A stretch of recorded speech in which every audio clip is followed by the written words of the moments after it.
Avant de plonger dans cette histoire incroyable, pensez à vous abonner à la chaîne et à activer la cloche.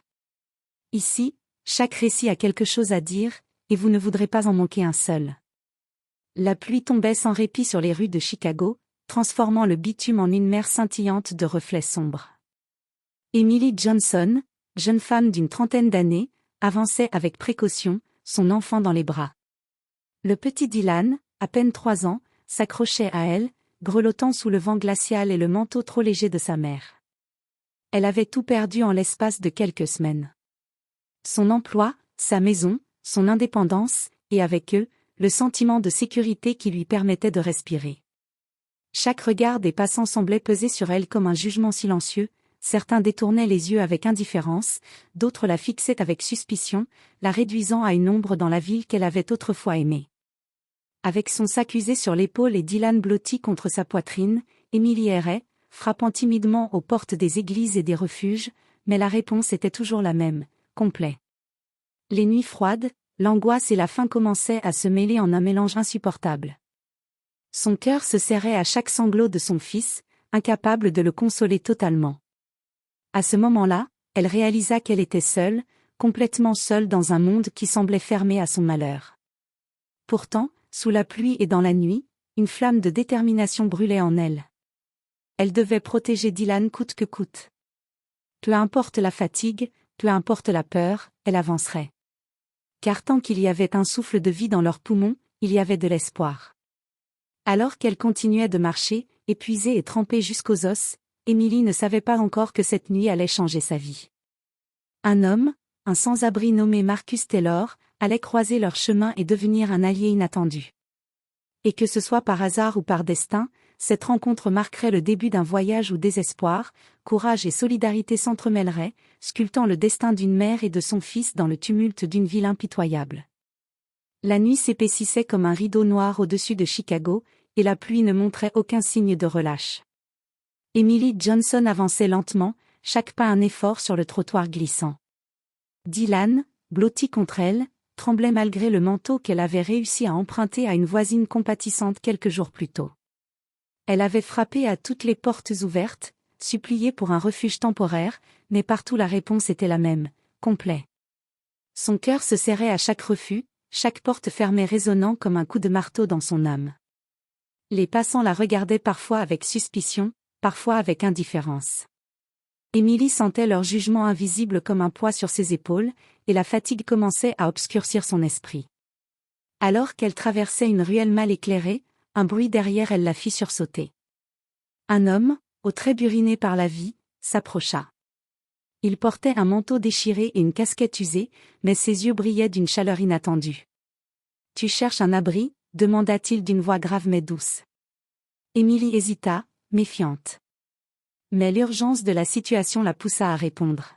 « Oui, je n'ai nulle part où aller, et mon fils. » L'homme sourit légèrement et tendit un sac rempli de quelques couvertures et de nourriture.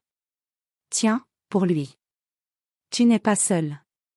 Je m'appelle Marcus. » Emily sentit une vague d'émotion lui serrer la gorge. La gratitude et l'humiliation se mêlaient en elle, accepter l'aide d'un inconnu n'était pas facile, mais elle n'avait pas le choix. Cette nuit-là, ils se réfugièrent dans un vieux bâtiment abandonné, humide et froid, mais au moins à l'abri de la pluie. Marcus s'assura que Dylan était bien couvert et dormit à ses côtés, veillant sur eux comme un ange discret. Assise contre le mur humide, Emily sentit ses forces revenir un peu. La vie venait de lui rappeler, dans toute sa brutalité, que même dans les ténèbres, il existait des lumières inattendues. Et ce soir-là, malgré la peur et la misère, une étincelle d'espoir s'alluma dans son cœur fatigué. Les premières lueurs de l'aube filtraient à travers les fissures du vieux bâtiment abandonné où Emily et Dylan avaient passé la nuit. Le vent froid s'infiltrait par les fenêtres brisées, mais Emily serrait son fils contre elle, déterminée à affronter cette nouvelle journée. Après avoir quitté le refuge improvisé, elle se dirigea vers le quartier qu'elle connaissait le mieux, à la recherche d'un emploi, d'un signe de vie normal, d'une stabilité qui semblait désormais hors de portée. Ses pas la menèrent devant un petit café, tenu par Sandra Williams, une femme au regard strict mais juste, qui ne souriait presque jamais aux clients, mais qui reconnaissait le travail bien fait. « Bonjour, je cherche un emploi », balbutia Emily. Je suis prête à travailler dur. Sandra l'observa attentivement, notant la fatigue, la peur, mais aussi la détermination dans les yeux de cette jeune femme trempée et affamée. Viens demain matin. Si tu tiens le rythme, tu peux commencer dès maintenant.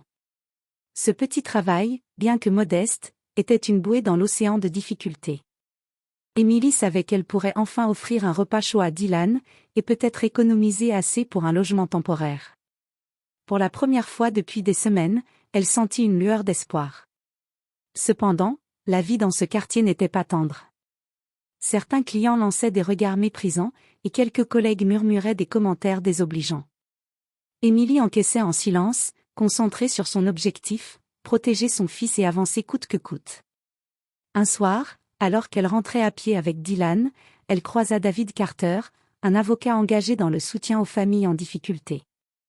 Voyant Emily lutter pour maintenir son enfant au chaud, il s'approcha avec un sourire rassurant. « Vous avez besoin d'aide. Je peux vous aider à trouver un logement social pour vous et votre fils. » Emily sentit son cœur se serrer, partagé entre la méfiance et l'espoir. Elle accepta l'offre, consciente que c'était peut-être la première véritable chance de sortir du cycle infernal de la rue. Pour la première fois depuis longtemps, elle rêva d'un avenir plus sûr, où Dylan pourrait jouer sans peur et où elle pourrait enfin respirer. Mais la route serait longue et semée d'embûches, et Emily le savait. Chaque pas, chaque décision, serait un combat contre la précarité, le jugement et le désespoir. Et pourtant, elle se sentait prête. Car tant que Dylan était avec elle, elle était prête à tout affronter. Malgré l'aide de David Carter et le petit emploi au café, Emily Johnson savait que la route vers la stabilité serait longue et semée d'obstacles. Chaque matin, elle se levait avant l'aube, préparait Dylan pour la journée et traversait la ville encore endormie, un sac de provisions dans une main, son fils dans l'autre. Le logement social qu'il visait était loin et les formalités administratives semblaient interminables. Chaque refus ou report la plongeait un peu plus dans l'inquiétude. Emily sentait le poids du monde sur ses épaules, un faux pas, et Dylan pourrait retomber dans la misère. Elle se battait contre la fatigue, contre le jugement des autres, et contre ses propres doutes. À l'école, Dylan commença à subir les moqueries des autres enfants. « Ton papa est pauvre, regarde ta maman. » Ces mots résonnaient dans l'esprit d'Emily comme des coups de poignard. Elle serra son fils contre elle, et le soir, pleura seule dans la cuisine du café après le travail. Mais à travers la douleur, une détermination farouche grandissait. Elle ne laisserait jamais son fils souffrir inutilement. Un soir, un incendie éclata dans le bâtiment abandonné où Emily avait trouvé refuge quelques semaines plus tôt. La panique s'empara de la rue, mais grâce à Marcus Taylor, l'homme sans abri qui les avait secourus au début, Emily et Dylan furent évacués sains et saufs. Marcus, malgré sa propre misère, avait veillé sur eux comme un frère protecteur. Cet incident fut un rappel brutal que la sécurité pouvait être fragile, mais il renforça Emily. Elle comprit qu'elle devait compter sur sa force intérieure et sur les rares alliés sincères qui se trouvaient sur son chemin. Chaque épreuve, chaque nuit de peur et de faim, avait forgé en elle un courage qu'elle n'avait jamais imaginé posséder. Pour la première fois, Emily sentit que les difficultés, aussi cruelles soient-elles, n'étaient pas des murs infranchissables. Elles étaient des épreuves, des tests de résilience qui, si elle les surmontait, la mèneraient, elle et Dylan, vers un avenir plus sûr. Et dans ses yeux, Dylan vit briller la première étincelle de confiance, celle qui annonçait que demain pourrait être meilleur. Après des mois de lutte, d'angoisse et de nuits blanches, Emily Johnson sentit enfin une lueur de victoire. Grâce à l'aide précieuse de David Carter et à son travail acharné au café de Sandra Williams, elle avait obtenu un petit appartement dans un quartier modeste mais sûr. Pour la première fois depuis des semaines, elle franchit la porte de leur nouveau foyer avec Dylan dans les bras, sentant une chaleur douce et réelle l'envelopper. Dylan courut à travers le petit appartement, ses rires éclatants résonnant comme une mélodie d'espoir. Emily s'agenouilla, le regarda dans les yeux et sentit une vague d'émotion la submerger. Ils avaient survécu, contre toute attente. Chaque pas qu'ils avaient fait dans la rue, chaque refus, chaque nuit de pluie et de peur avait mené à ce moment précis. Mais Emily n'était pas seulement soulagée pour elle et son fils. Ces épreuves lui avaient ouvert les yeux sur la fragilité de la vie et sur l'importance de la solidarité. Elle décida alors de transformer sa douleur en force. Inspirée par les rencontres de Marcus, David et Sandra, elle commença à rêver d'un centre d'aide pour les mères seules et les enfants en difficulté, un lieu où personne ne serait laissé dehors, où l'espoir et la sécurité seraient accessibles à tous. Au fil des semaines, Emily travailla d'arrache-pied pour concrétiser ce projet. Les nuits blanches étaient maintenant remplies de plans et de rêves, non plus de peur. Dylan, désormais rassuré, pouvait jouer sans crainte, explorer le monde avec confiance et sourire sans que l'ombre de la misère plane sur lui. Emily Johnson n'était plus seulement une mère en détresse. Elle était devenue un symbole de résilience et de courage, prouvant que, même dans l'adversité la plus impitoyable, l'espoir peut naître et grandir.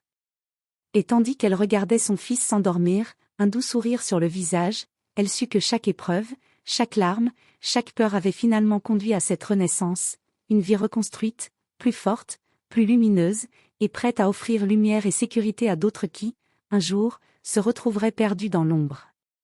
Quelques mois après leur installation, Emily commença à s'habituer à une vie plus stable, mais le passé n'avait pas dit son dernier mot. Un soir, alors qu'elle triassait des documents pour le centre d'aide qu'elle voulait créer, Marcus frappa timidement à sa porte. « Emily, je dois te parler », dit-il, visiblement troublé. Il révéla alors son passé. Ancien travailleur dans une grande entreprise, Marcus avait été accusé à tort d'un vol et avait tout perdu. Il avait erré dans les rues depuis des années, portant un poids invisible mais immense sur ses épaules. Emily sentit une connexion profonde avec lui.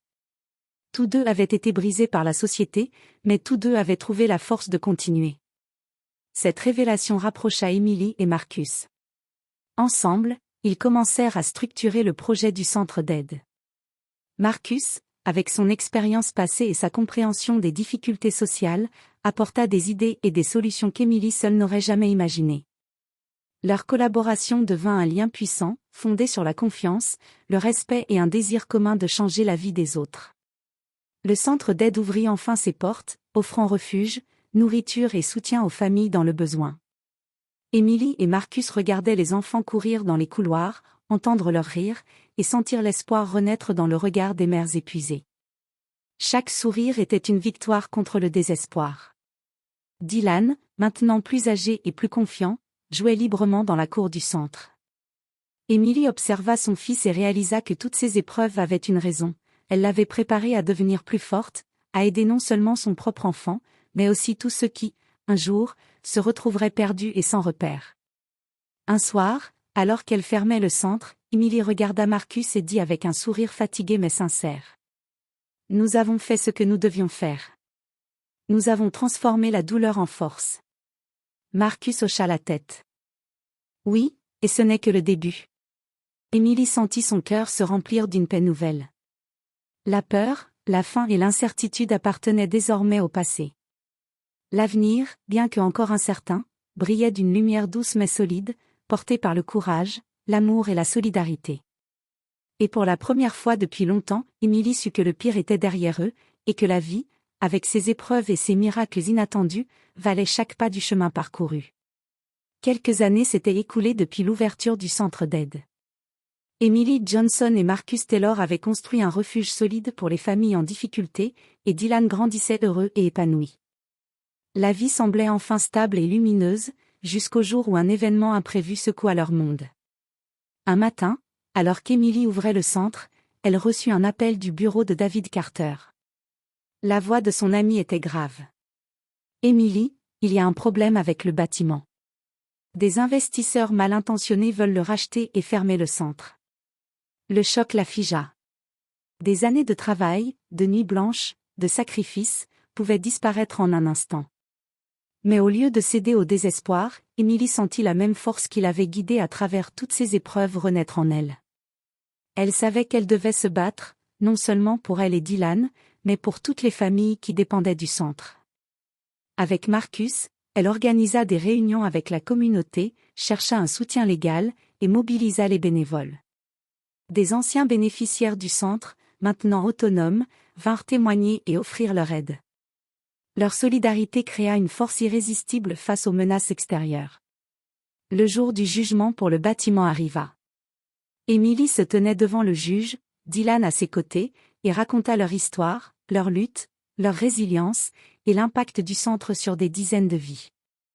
Les mots sortaient de son cœur, pleins de courage et de vérité. Quand le verdict fut rendu, Émilie sentit ses jambes trembler, le juge avait statué en faveur du centre. La victoire éclata comme une vague de lumière dans sa vie. Elle avait transformé la douleur en force, le désespoir en espoir, et la peur en courage. Cette épreuve finale marqua une nouvelle étape dans la vie d'Émilie. Elle comprit que la vie ne serait jamais facile, mais que chaque obstacle pouvait être surmonté avec détermination, solidarité et amour. Elle regarda Marcus et Dylan, le cœur rempli de gratitude et de paix. Ensemble, ils avaient traversé l'ombre et trouvé la lumière, et désormais, rien ne pourrait les briser. Emily Johnson, autrefois perdue et seule dans la pluie glaciale de Chicago, était devenue un symbole vivant de résilience, de courage et de renaissance.